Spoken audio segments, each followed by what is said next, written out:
Destiny 2 is a dead game.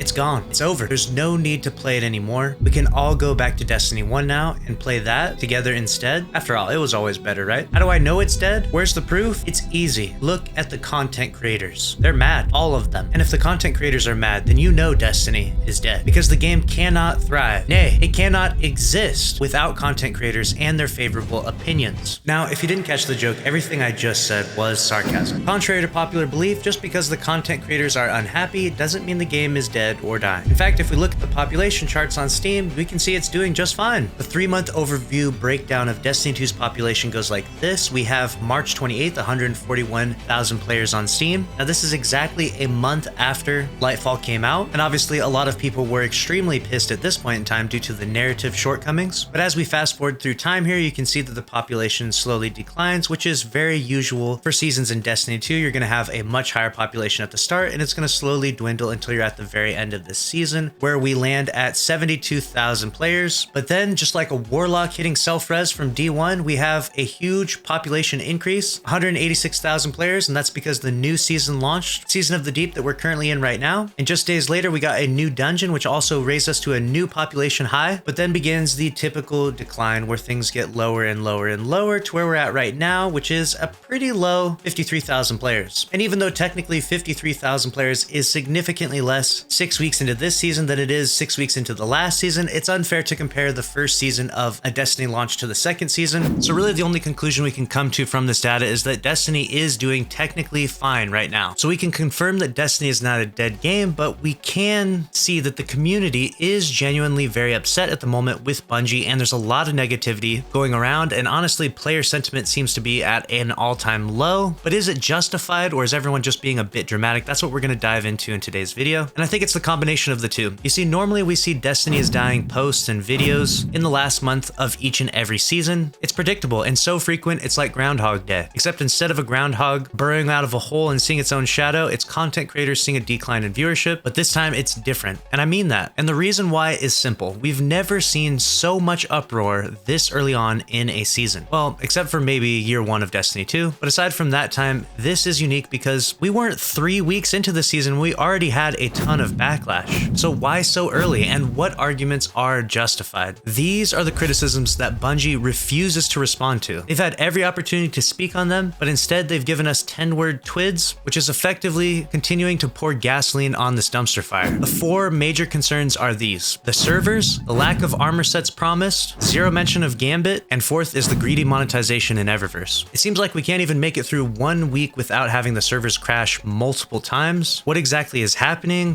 Why is it happening? And whether or not this is just the new norm for Destiny players has yet to be addressed. It's frustrating, and players deserve a response, Bungie. The second issue is the lack of armor sets that are normally promised in the second season of any given calendar year. We should have a new Trials armor set along with various other things that are normally promised to us, but those things have just simply not been addressed in any capacity. Bungie is sweeping them under the rug, and because of that, it's become a very big issue. The third is zero mention of Gambit since the Witch Queen. Now, to be fair, I personally wouldn't lose any sleep over Gambit being tossed in the DCV, but if that's Bungie's intent, then they should communicate that to us at some point because the playlist has just been left to die. And the last is the monetization insanity that Destiny 2 has turned into. I don't need to go into this too much because I've covered this before, as have several others, but it does need to be said that Bungie needs to reel back the greedy tactics and pay-to-win BS in the Eververse store. There are other issues like a lack of content, but those are the 4 primary points that I really think Bungie should respond to in an up-and-coming article or TWAB or TWID, because not addressing any of this has led the community to believe that Bungie doesn't care that much about Destiny anymore. A very strange sentiment has been circulating that Bungie is only focused on their new love child Marathon, and they are essentially leaving this game to die, which isn't entirely true in my opinion, but it's not my opinion that matters. It's the community's opinion that matters, and that's what people are going to believe. Bungie needs to stop that narrative and fast, or else they're going to risk sinking not 1 but 2 ships, because Marathon isn't going to do very well if every Destiny player refuses to play it because of how Bungie has treated them and their time investment in Destiny. But let me know if you agree or disagree with this down in the comments below. And as always, make sure you're subscribed here if you want to stay up to date on all the news in Destiny 2. Smash the like button and click on the screen right here if you want to watch another awesome video from this channel. Are you going to click the video on the left, or are you going to click the video on the right? It doesn't matter which one you pick because both are awesome. As always, thank you for watching, and I'll see you in the next one. Later.